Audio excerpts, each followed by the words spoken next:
All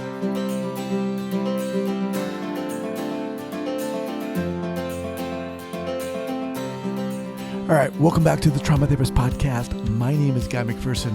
My mission is to raise the awareness of trauma and to support and inspire new trauma therapists just starting out on the trauma-informed journey.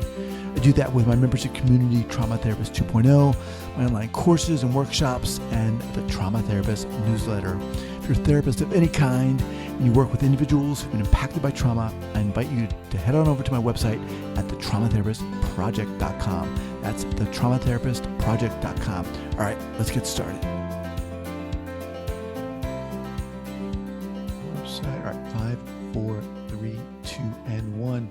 All right, folks, welcome back to the Trauma Therapist Podcast. Guy McPherson here. Very excited and honored to have my guest, Shelly Rood. Shelly, welcome.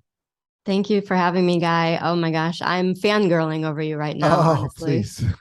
Shelly served in the United States Army Reserves for 16 years as an intelligence officer and now is a small business owner and ordained minister, advocating for selfless service in action.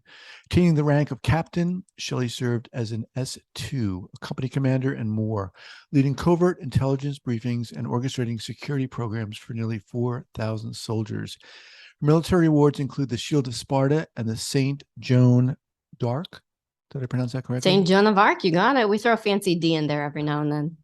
A distinguished military graduate from Western Michigan University, Shelly graduates in May 2022 with her MA in Ministry Studies at Moody Theological Seminary. She's the creator of Others Over Self, a leadership mindset serving people in positions of influence to make a lasting impact on others. She facilitates the Warriors with Warriors program, connecting spiritual warriors with earthly warriors. She's happily married and is tackling the daily challenge of raising 2 boys in an increasingly self-focused society.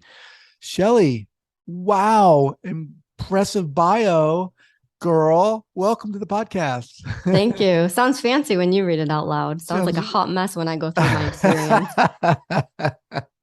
Well, look, thanks so much for being here. It's an honor to have you on here. Before we get going, share with the listeners where you're from originally and where you are currently. You know, what if it's the same answer, Guy? There you go. So I'm actually coming to you live from Selfridge Air National Guard Base. We're over here in Macomb, Michigan, right outside Metro Detroit. That is a fun story. So I grew up here, literally one bay over, if you're looking at Lake St. Clair. And I grew up living next door to my grandparents. So we had 2 houses, family property right on the lake.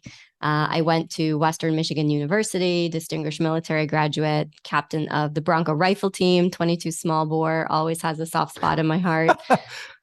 Yeah, deadly in all kinds of ways, right?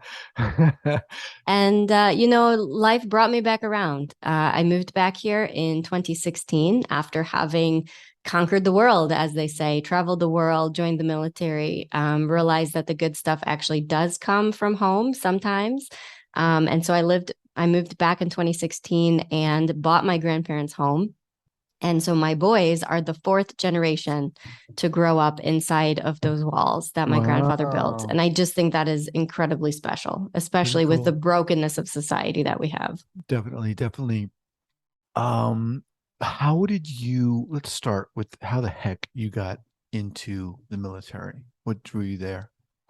Well, I mean, I'm a product of my generation. So I grew up with Teenage Mutant Ninja Turtles and April O'Neil as the kick butt investigative journalist reporter. Even Clark Kent, right? And he had the female Lois that was a kick butt journalistic reporter. And so I actually went to school for journalism. That's what my undergrad degree is in. And I always have this deep desire to be a game changer, to be the one who sees what's happening on the inside that is wrong and make change to try to correct it. And so there's something that's always been deep within me that's wanted to stand up for injustice. Where does that come from, you think? If I had another life again, I'm pretty sure I would be a lawyer. And I think it comes from working side by side alongside my father in the construction industry here in downtown Detroit. And we would listen to Rush Limbaugh on the radio and Dr. Laura. And so I would see this juxtaposition between being a business owner, having resources, making change, like kind of paving your path, if you will. And at the same time, we're swinging hammers on houses, and we're trying to rebuild and invest in a community that is literally crumbling beneath us. I did one really dirty, nasty job where the insurance covered it. So it was an insurance claim. And we're in this house, I believe it was in Hamtramck. And it was a hoarder's house when you went in. So this wonderful woman who's working 3 full-time jobs, she has 3 of her grown sons living in the home, and none of the 3 boys, men really, are working. They're laying, this was before cell phones, so they're laying in the beds all day long, watching these teeny tiny box televisions. And this mother is working herself through to the bone, and the house is crumbling around them. She's bringing home whatever they can consume. And so the insurance claim was because the roof was leaking. So as we get in there and we go up to the bedroom and we start tearing down this sheet of plywall that's holding something up, right? So we tear down the sheet of plywall, boom, it falls down to the ground.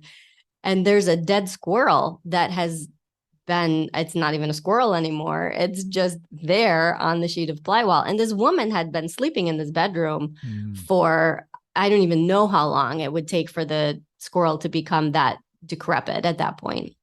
And, the more you get into the job, you start to peel the wallpaper away and there's just bugs crawling all behind the wallpaper. And so, really just seeing, again, this juxtaposition between coming from a life, and I'll use this word lightly, of privilege, and yet working with our talents and time and effort and energy to benefit a society and an environment that could and should be better.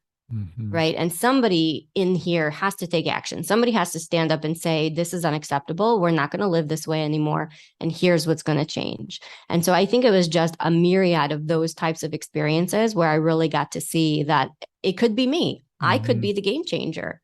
I could be the one to stand up and make a difference for these people's lives. And even when you get into college, your traditional college, I mean, I was someone who joined a sorority. And I witnessed one of my sorority sisters have GHB slipped in her drink. And I witnessed a young man take advantage of her. And I remember at the time thinking, well, she's got better friends than me. Surely one of the friends that she came with will witness what's happening and put a stop to it. And that has haunted me to this day. Oh, wow. Somebody has to stand up and say, this is wrong, and we're going to take action.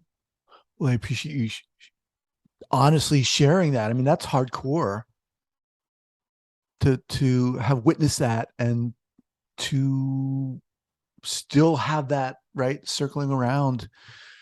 Wow, that's intense. So you go through this upbringing, you go to school for journalism. Okay, so walk us through where the military comes in. Well, now you're just going to learn how self-focused I really am. So when I got into college, you ever hear the freshman 15? That's where you go away to school and you gain 15 pounds and you come home fat. Yep. And I was like determined that was not going to be Shelly Rood. I was not going to come home fat. And so when I went for orientation, I saw the soldiers from ROTC, and they were beautiful people. I mean, they really represented the military well. And they offered something. You didn't have to join the military. It was called outdoor survival skills. And I loved camping. And so I thought to myself, I'll do that. I'll just take outdoor survival skills. And sure enough, they'll keep me in shape. And then I won't have to worry about the freshman 15. And it worked. I mean, never did I imagine that I would actually join the military. But because of that exposure of that one class, I got to see that change between what happens in your traditional nowadays, your college atmosphere of all the drinking and the partying, which I'll tell you, I was a part of. But then on the other hand, there was this group of young people who knew what values were. They knew selfless service. They knew what loyalty and truth were. And I wanted more of that. I was deeply attracted to that depth of humanity. And I was increasingly unhappy with what I was seeing in just the societal Greek culture of what was coming really in the Greek side of things. So, okay. So what happens? In what capacity, or when did you actually join the military? I joined while I was in college. There is a program called SMP, Simultaneous Membership, where you can be a member of the armed forces and still finish your degree. So I did join the ROTC program, and upon graduation, I did become a commissioned officer. And I also was part of a military unit during my time Wow. in college.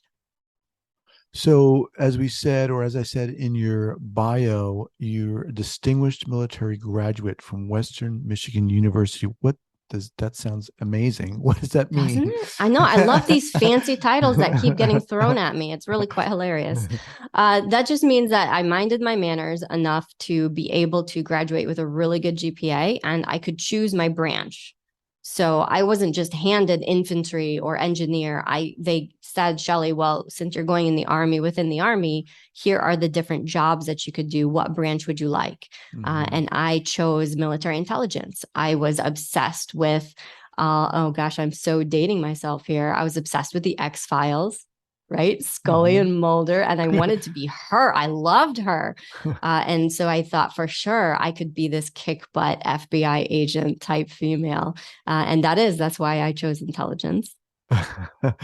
Okay. So let me ask you something. So you talked about wanting to stand up and wanting to take action and be a game changer, I think is the phrase you used. Um, that's one thing. The military, yes, you can do those things through that, but there's a lot more that goes with the military, right? There's a lot has more, it's ripples out more into war and combat, and people get killed. So it's almost taking that to the extreme. Talk about that. It is. It's taking it to the extreme. And I actually heard a pastor tell me years ago that why do we think that humanity is so obsessed with this idea of self-sacrifice? And that it's deeply rooted in Christ as Savior, which, we don't have to talk about theology on today's interview. But that was so intriguing to me you're right. When you are somebody who wants to stand up for good and fight the evil, where does that come from? And why is it more deeply felt in some humans than in others, right? Mm-hmm. And I'm not somebody who was born and raised I'm not like the preacher's kid where you have a lot of these church people that are just church people through and through, and that's how they were born and that's how things are. And that is not me, and that is not my story. I did not come to the Lord until I was a well-grown adult, until my 30s, late 20s into 30s. And it took me years and years and years of discernment, of asking the hard questions, the tough questions, and then even after I had the change of heart and I understood the Jesus piece of my faith, I still didn't understand religion. Mm-hmm. Because when you look at religion and the impact of religion across American history and just world history, the history of humanity, you want to talk about a ploy. You want to talk about the darkest, dirtiest aspects of humanity tearing each other apart, all in the name of God, right? Even Hitler, all of these dictators that have ever tried to take over the world and have done incredible harm to other humans, it's all been done in the name of God. Mm-hmm. And you're going to tell me that there's a good God? And so these are the questions that I really wrestled with for many, many years. And as an intelligence professional, there is no easy answer for me. Right. And I would imagine, Guy, that you and many of our listeners are very much the same, where you don't get one answer. You get a plethora of textbooks and you dig through them and you write doctrines and theses and you have many, many different theories. And then at the end of the day, you can kind of figure out what you think you believe in and what might be the right answer. And that's really the inside world of Shelly's brain. And I think that I'm very like-minded with a lot of our listeners in that way. So you spent 16 years in the military.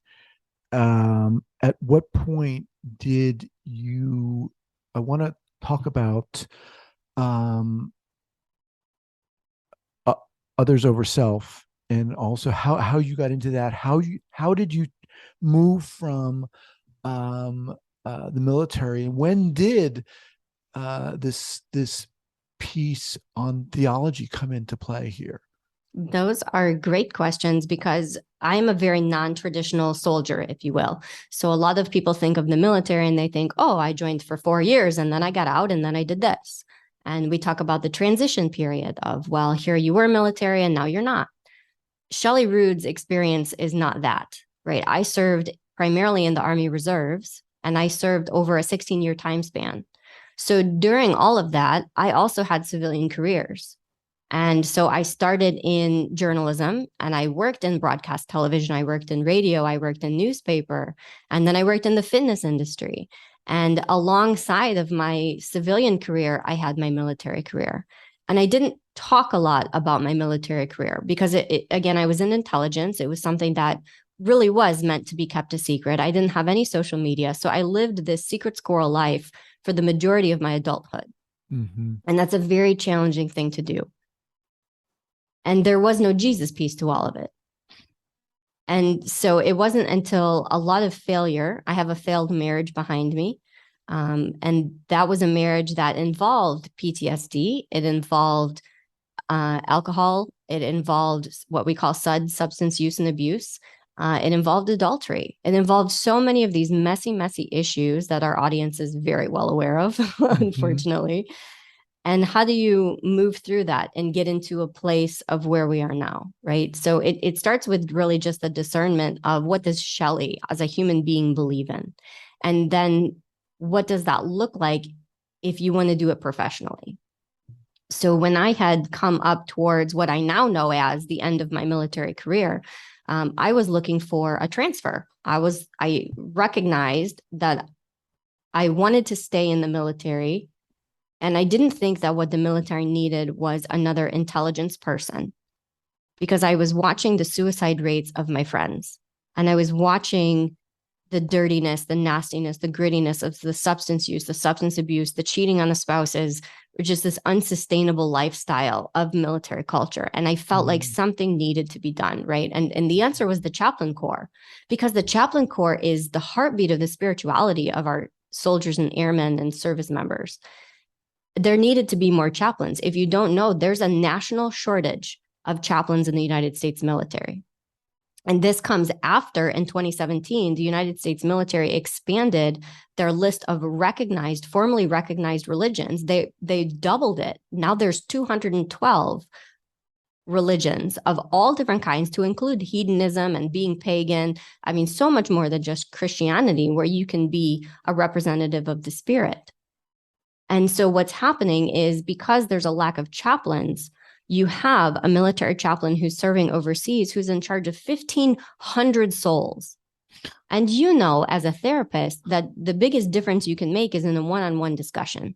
How can you possibly shepherd 1,500 souls spread off across giant nation states? It doesn't happen. So I thought, the answer here, clearly God has laid into me a calling to be a military chaplain. So that's what I'm going to do. And I put the paperwork in. Oh. And 4 years later, it didn't happen. Right? How could it not happen? There's a shortage. Shelly's perfect. This is her calling. Long story short, right? It's God's will. So we did run into some paperwork errors, and I hit what's called time and grade, where in the military, unless you have a certain number of professional education requirements, you can't stay a captain. You have to either make major or you get out. And I couldn't get my educational requirement because they knew that I was trying to be a chaplain. So it was just a numbers game. And so all of a sudden, one day I got discharged honorably, but my discharge orders came in an email. Could you imagine if you're like sitting at your desk one day doing your job that you love, and this is like your dedicated career, and all of a sudden your boss emails you, hey, due to a technical difficulty, you're no longer in. Oh boy. Pack up your stuff, turn all your gear back in. Like life-changing, right? And just such a shock. And so I fought it as well. So my chaplain recruiter said, not a problem, Shelly. Here's what we're going to do. We're going to re-enlist directly into chaplain corps. Okay, well, now we've been 3 years down that road. And Guy, that's not happening. Oh, man. I have been medically disqualified from re-enlisting. So you have this call to be a military chaplain. you have the nationwide shortage of chaplains, and you have the military saying, Shelly, no, thank you. And what do? I'm sure a lot of us have walked our professional careers and have been faced with this conundrum of what do we do, right? And so here I am, however many years down the road, and now I'm qualified. I became an ordained minister. I earned my master's. I'm here. I have everything I need to be a military chaplain, except for the military's permission. And so the good news is that I truly believe that I've heard the voice of God twice in my life. And after my discharge orders came in, I was just a sobbing mess saying, what are you talking about? Right. And the Lord told me, Shelly, do you need to be a soldier to serve the soldiers? No, God doesn't ask a question unless he already knows the answer. And so here we are, right? I'm outside of the military. And what we've done is we've really just used our company as our ministry. And so we founded Others Over Self as really our mindset. It's our leadership mindset, and it really stands for putting the needs of others over our own. And this is a mindset that is non-controversial, really. I mean, anybody can stand up behind it, right? The only people that don't like others over self are the ones who want to be self-focused. Okay, that's fine. That's not our target audience anyway. But what we do is we have a heart for military people and for first responders. And so what's unique about our company is that when you hire us to teach, train, educate, and do workshops and seminars, the person standing up in front of the room, every instructor that we have is a veteran or current military or first responder. So you're getting that real life experience. And so what this does is it actually pours back into our first responder community by teaching them that they have value outside of their time actually on the books. Okay. So let me just back up a little here. So you created this in order to, so did you actually get into the military as a chaplain? No. No, that didn't happen. It didn't happen. Wow. That's intense. And so you decided, okay, we're going to create this company. Yeah, we're doing it anyway. Okay. And so this is othersoverself.com. And you specifically do what? Teach? What do you guys teach and train? Yeah, we teach and train workshops that are forward thinking. So they are life skills. We do a lot around work-life balance. And it all falls under mental wellness, mental health, which I know you have a deep appreciation for. We're not clinicians, but a lot of the members that are our instructors, they are clinicians. So in my world of being military, I love working with fellow military women. You know what's a unicorn? A unicorn is a woman who has served in the military, who is a certified or licensed mental health professional. If that is you, if you're listening and that is you, I just want to applaud you up and down, because that is so rare and so difficult to find. And so those are the type of people that I just want to lift up and I want to champion. And so I find whatever they're currently teaching and I help become a platform for them so they can reach a bigger audience, so that they can recognize and learn how unique and special that they actually are. So one of my ladies is Laverne Santangelo, and Laverne is a licensed professional counselor. And she got out of the Army as a major. She served as a major. She has such a wonderful depth of experience to her.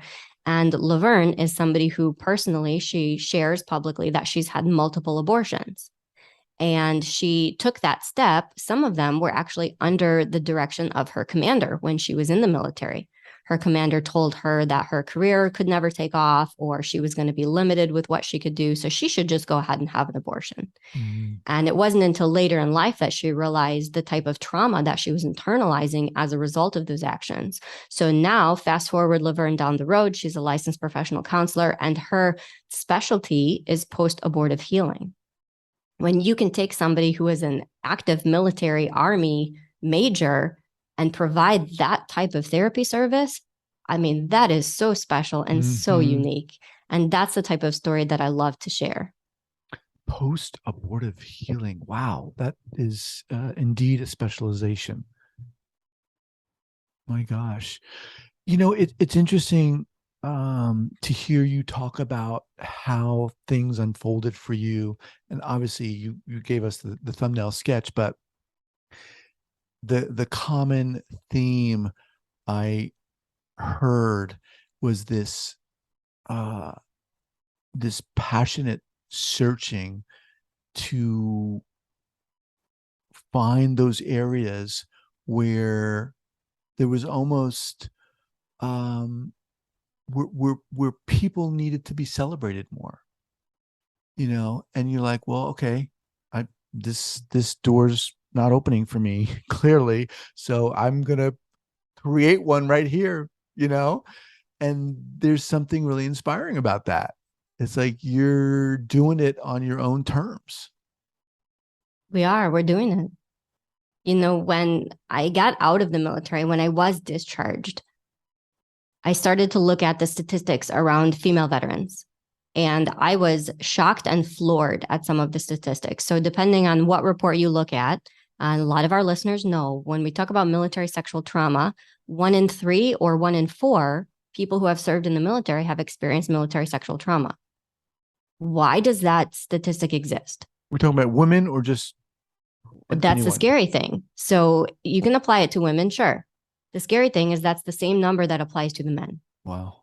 1 in 3 and 1 in 4. Tell me what company, if they came out with their annual report and 1 in 3, 1 in 4 of our employees experience sexual trauma, like, no, that's totally unacceptable. And that's just one example of a data set, right, that I find an issue with.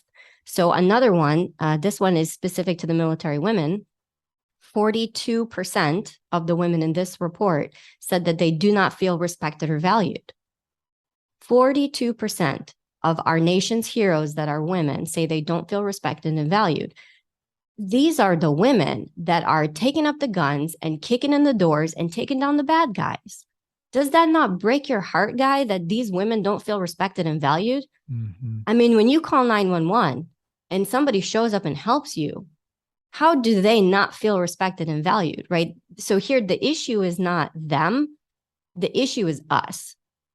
There is something wrong, genuinely wrong in our society and in how we as human beings are choosing to live and show and hold gratitude and appreciation for others, and we're missing the mark. It's not good enough. And so that's why my heart really does go out to those first responders and even to those who serve. When you talk about chaplains or who's on the front line, right? When there's a funeral, when there's a really tough situation and the first responder is the one who shows up on the scene, they're the ones that are in the dirt and the grit and they're witnessing the horrors. And it goes along with our mental wellness professionals, right? Because how many third-party trauma stories do you pick up? Mm-hmm. And you walk out of your office and you go home that night, man, and you cannot get it out of your head. We all have these shared experiences. And I think that there genuinely needs to be more focus on what we as professionals, as the ones who stand up for good, as the ones who try to correct the situations, we need a little bit more self-care and love as well.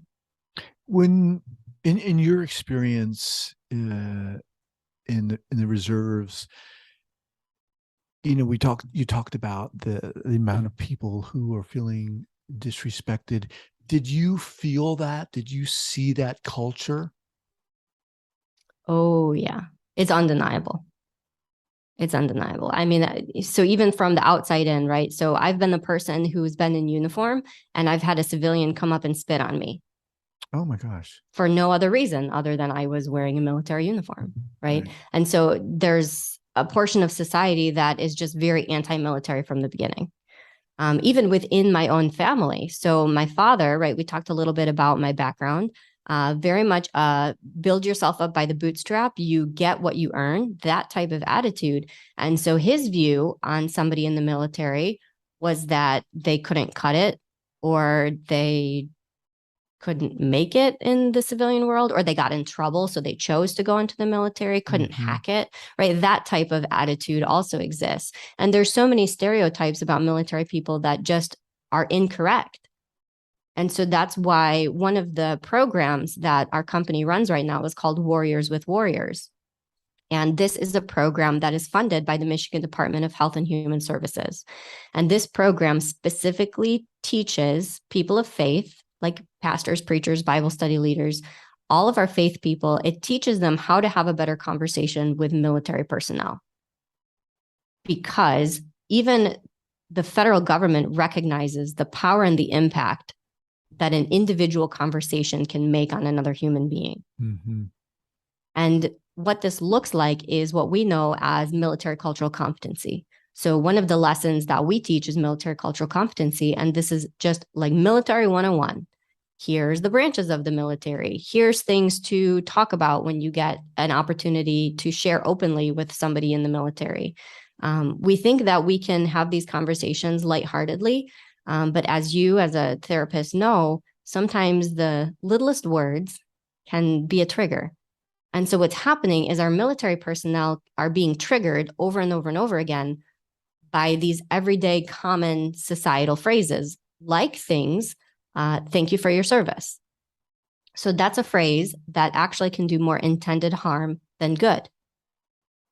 And the reasons behind that are because there's guilt. There's a lot of our military members that don't want to be thanked for their service.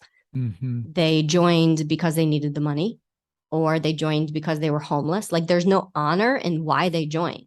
Mm. So when you say to them, thanks for your service, now they actually just feel guilty. Wow. And then another phrase that we teach people to really steer clear from is, I'll pray for you.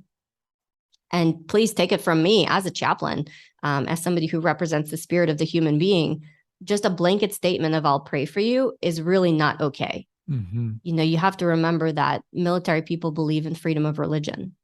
And, you know, Guy, I don't know where your spirituality is, but if somebody who worshiped the devil came up to you and said, Guy, I'll pray for you tonight, you're going to say, okay, thank you. No, thank you. Right. I mean, that's how military people feel when me as a Christian approach them and I don't know them. Right.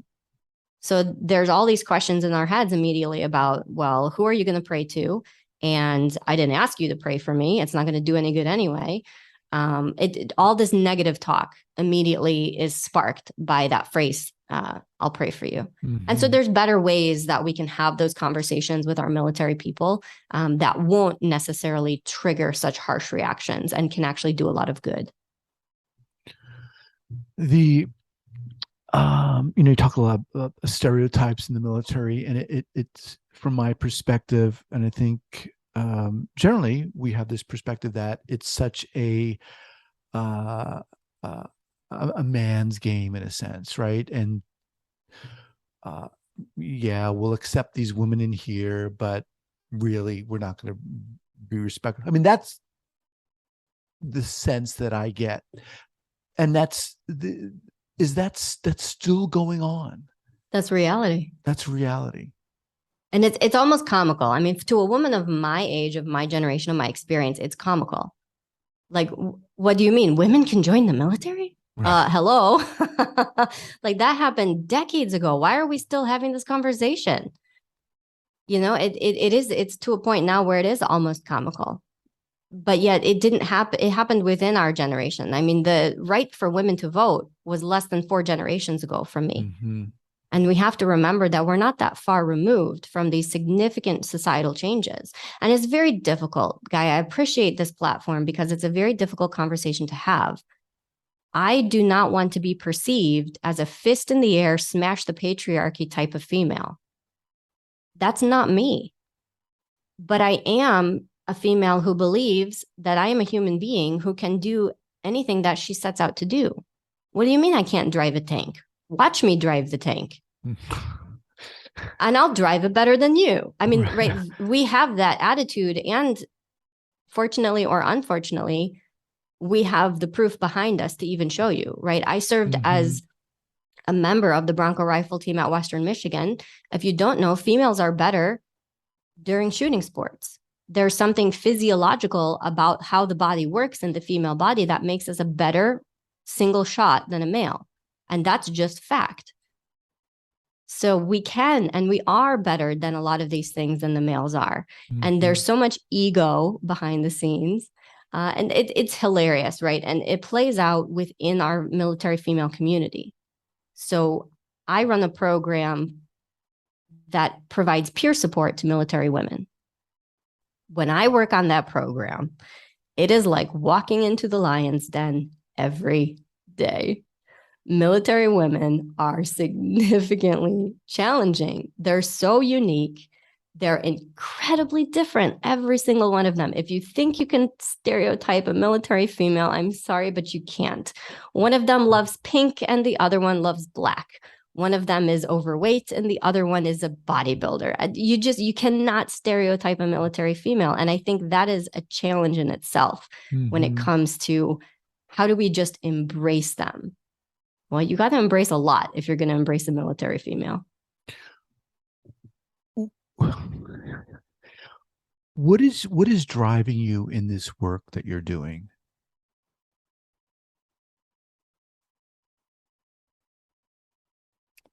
I think Joan of Arc is a good example of that. You know, she heard something from God and she went and told her uncle, hey, I think I'm supposed to go like fight in this war. And her uncle laughed at her and said, you're a little girl. You can't do that. And look at what happened. So what drives me day to day is really none other than just trying to answer what I believe that I'm called to do. When I walk into the office, I have the blessing of being on Selfridge Air National Guard base. I'm on the federal installation and I get to walk into a building that has a chapel. And before I touch a computer or open an email, I put my head down and I ask, what do you want me to work on today, God? And how do you want me to do it? And then I go upstairs and I take my agenda book with my 20 checklists and God shows me which one to focus on. And that's what I do. And the driving factor is that if I get out of the way, he takes over. And the results are exponentially greater than anything I could ever have come up with on my own. And that is truth. When Shelly tries to do things Shelly's way, things fall apart. Discharge orders come in her email. You know, we end up with a really terrible, horrendous marriage. And when I started doing things God's way, almost a decade ago now, gosh, life is so good. And it just fits. Give us an example of what that dichotomy might have looked like your way and God's way. So Shelly's way was to be a military chaplain. God's way was to be a chaplain who serves people who serve the military. Shelly's way was to be extremely physically fit and overt about being physically fit to prove and show that she was a leader. God's way is take care of the body so that the soul has a vessel to live in day after day with reverence. Shelly's way is checklists and calendars and 30, 60, 90-day planning meetings and every minute of every day planned out. God's way is the baby has a fever today. You ain't going nowhere. Right. Really cool. Really inspiring. I mean, it really makes me think about how we can often get in our own way, you know, and what happens when we're able to listen. And I mean, it's the work you're doing just sounds incredible. What do a lot of obviously therapists, coaches listen to this? What do they not fully understand, or what do the majority of therapists need to understand more clearly about military personnel? So if you've never served in the military, you're not going to be able to make that connection, period. That goes for even the leaders of our nation. When we have a president in office who's never served in the military, how can they be in charge of military operations? And I think that sometimes we try to justify it or say that we're very like-minded or we have things in common. But the fact of the matter is, unless you signed on that dotted line, there is something special and unique about a military person and first responder that you can't touch. So I think in order to be a successful military therapist, you have to have come from some kind of background. And I don't mean even being the spouse. And that's a very touchy subject. And I know that I'm speaking direct to a lot of hearts right now. But the spouse of somebody who has served in the military is not the same as somebody who served themselves.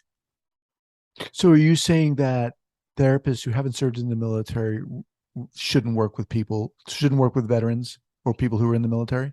I think that you need to recognize that and pay attention to it. And you can do that by encouraging your own professional development. So go on a mission trip, volunteer with some type of military organization, and go out in the field and witness it firsthand. Don't read it in books. Don't look at videos. Don't watch it on YouTube. Just because you have your Google glasses on and you've walked through the virtual rendition of XYZ, you can't even imagine what it's like on a day-to-day level. Right. So if you really feel like you've never served in the military, but you have a heart for military people, then you have to have a conscious effort to close that gap, because that gap is bigger than you think it is. And I'll even share with you, so I'm remarried, and my husband now is not military. He had medical issues when he was younger that prevented him from joining. That's a huge personal loss for him. He wishes so deeply that he could have served in the military in his lifetime. And so what his relationship has shown me is how big that gap actually is, and how big of a heart a lot of people do have to work with our military, even though they're quote unquote not qualified.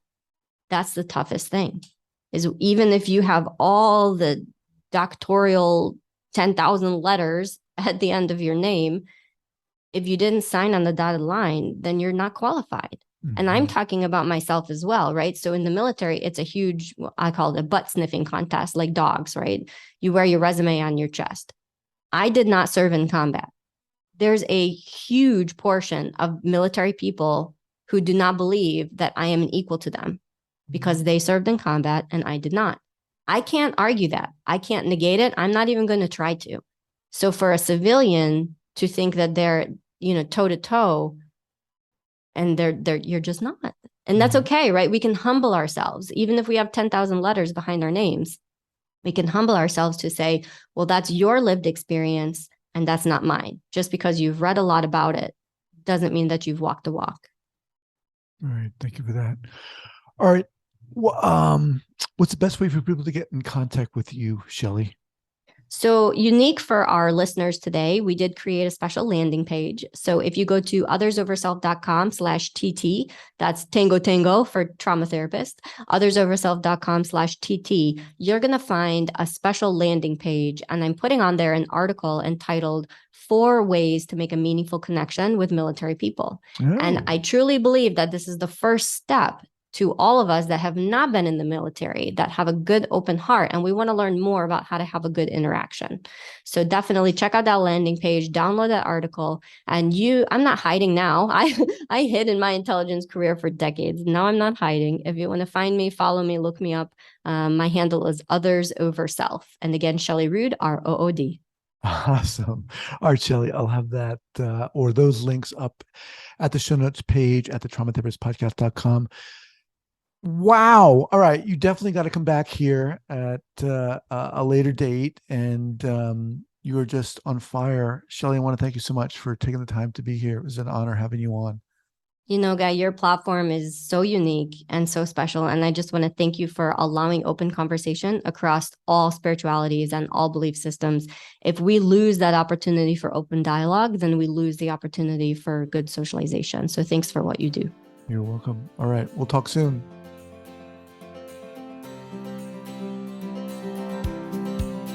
Thank you so much for listening and supporting this podcast. And if you'd like to join the hundreds of other therapists who are each month keeping up to date and informed and inspired about what's going on in the world of trauma, I'd love to invite you to head on over to the Trauma Therapist newsletter. That's the traumatherapistnewsletter.com.